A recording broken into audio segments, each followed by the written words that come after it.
Hey, nice to see you again. In this video, we will show you how to submit a support ticket in 1Gbits. Let's get started. In the home page, you will see the login button on the top right corner. Here, enter your 1Gbits user credentials and log into your dashboard.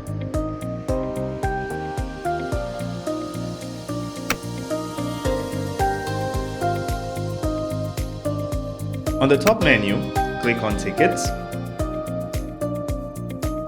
Select the New Ticket button. In the form, you should enter the subject, choose the department you want to get in contact with, select the service,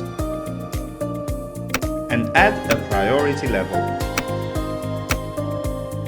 In the text box, you should explain the situation. Be as detailed as possible by providing any screenshots or other related documents.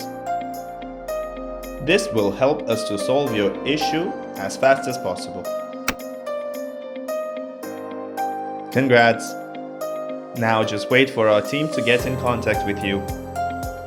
It usually takes from 2 to 10 minutes to get a response.